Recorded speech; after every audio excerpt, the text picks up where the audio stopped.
নমস্কার বন্ধুরা, দীপ্তেশ কিচেনে আপনাদেরকে স্বাগত জানাই। তো আজকে আমরা রান্না করতে চলেছি মটন কোরমা। তো এর জন্য আমরা 1 কিলো ব্রোনযুক্ত মটন নিয়ে নিয়েছি। তার সাথে নিয়ে নিয়েছি 4 টেবিল চামচ আদা রসুন বাটা, ঝাল লঙ্কার গুঁড়ো এবং কাশ্মীরি লঙ্কার গুঁড়ো, ধনের গুঁড়ো ও হলুদ গুঁড়ো সবগুলোই 1 টেবিল চামচ করে। এবং আমরা আগে থেকে পেঁয়াজ ভেজে নিয়েছি, যেটাকে বেরেস্তা বলছে। আমরা 450 গ্রাম পেঁয়াজ ভেজে নিয়েছি। এবার আমরা বেরেস্তাগুলোর মোটামুটি 70% একটা মিক্সিং বলে নিয়ে নেব। এর ভিতর আমরা 250 গ্রাম টক দই,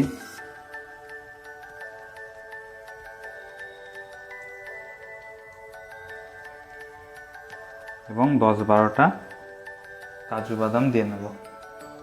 এটা আমরা নামানোর ঠিক যখন 90% রান্না হয়ে যাবে মাটন, তখন আমরা এটাকে দেব। এবার এটাকে আমরা মিক্সিং করে নিচ্ছি। আমাদের কড়াই গরম হয়ে গেছে। এবার আমরা এতে তেল দিয়ে দিচ্ছি।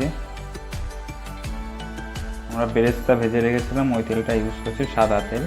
এবার এতে আমরা 1 টেবিল চামচ দেশি ঘি দিয়ে দেবো। আপনারা ঘি চাইলে স্কিপ করতে পারেন, তবে এতে স্বাদটা বাড়বে। দেশি ঘি দিয়ে দিলাম 1 টেবিল চামচ।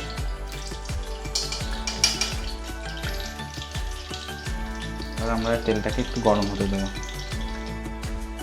আমাদের তেলটা গরম হয়ে গেছে। এবার এতে আমরা সামান্য পরিমাণ যে ভেজে রাখা বেরেস্তা সেটাকে দিয়ে দেবো। এর ভিতর আমরা মাটনগুলো দিয়ে দেবো। এবার আমরা এটাকে যতক্ষণ না মাংসটা হোয়াইট কালার চলে আসছে আমরা রান্না করতে থাকবো এরকমভাবে।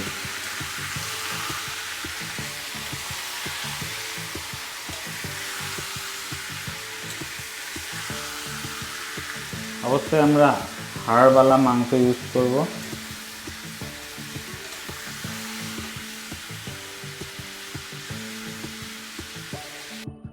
আমাদের মাংসটা সাদা হতে শুরু করেছে।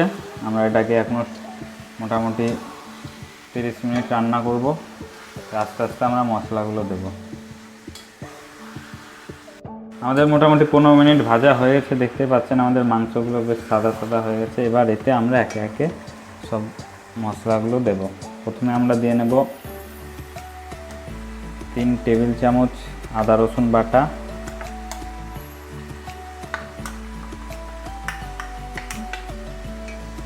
অবশ্যই বড় টেবিল চামচ, আমরা 3 টেবিল চামচ। এবার এটাকে আমরা একটু নেড়ে চেড়ে নেব।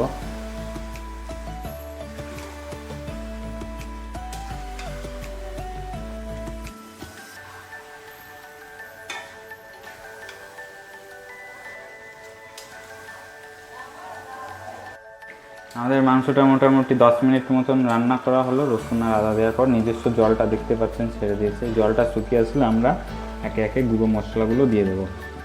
আমাদের মাটনের জলটা প্রায় শুকিয়ে এসছে। অবশ্যই আপনারা লো ফ্লেমে রান্না করবেন। এবার আমরা এতে গুঁড়ো মশলাগুলো অ্যাড করছি। প্রথমে আমরা ঝাল শুকনো লঙ্কার গুঁড়ো 1 টেবিল চামচ, কাশ্মীরি লঙ্কার গুঁড়ো 1 টেবিল চামচ,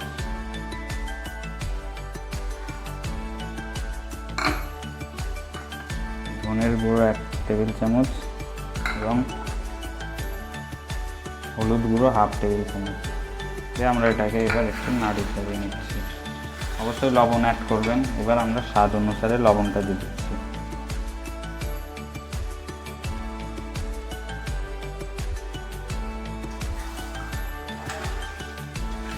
অবশ্যই লো ফ্লেমে সবসময় রান্না করবেন।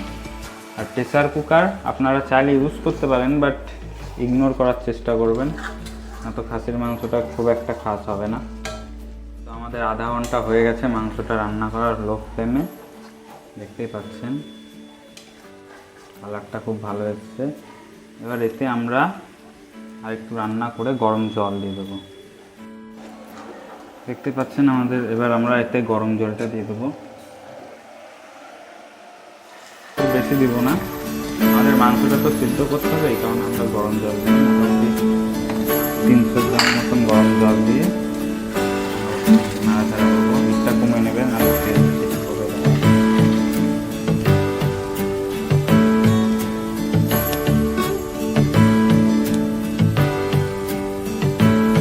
এবার আমরা মাংসটা সিদ্ধ হওয়ার জন্য আবারও মোটামুটি 30 মিনিট মতন ঢাকা দিয়ে রাখবো।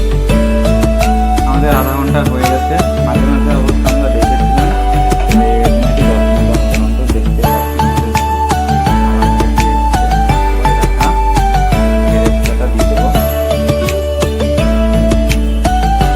আমরা তাড়াতাড়ি চাইলে প্রেসার কুকারে ইউজ করবো। আমরা এখন এটাকে আরো 10 মিনিট রান্না করবো। যতক্ষণ আমাদের এই ঝোলটা টেনে যাচ্ছে, মোটামুটি অর্ধেক হয়ে যাচ্ছে, ততক্ষণ আমরা এটাকে রান্না করবো। যখন আমাদের 90% রান্না হয়ে যাবে তখন আমরা সেই পেঁয়াজটা কাজু ও দইয়ের মিশ্রণটা দিয়ে দেবো।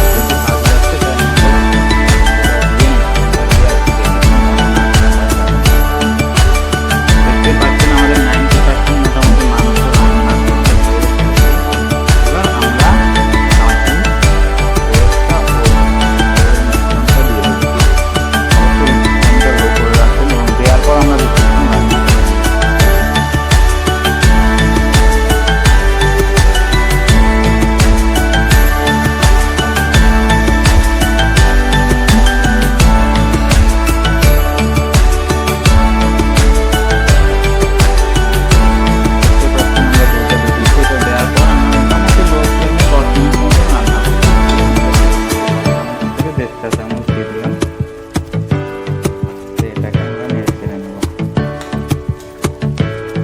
মশলাটা ইউজ করলাম, এতে সব ধরনের গরম মশলাটা আছে, জায়ফল, জয়িত্রী, তেজপাতা। আপনারা যদি চান তাহলে আপনাদের জন্য আমি একটা এক্সট্রা ভিডিও বানিয়ে দিতে পারি কোরমা মশলার। আমাদের মাটন কোরমা রেডি হয়ে গেছে। এবার এটাকে আমরা একটা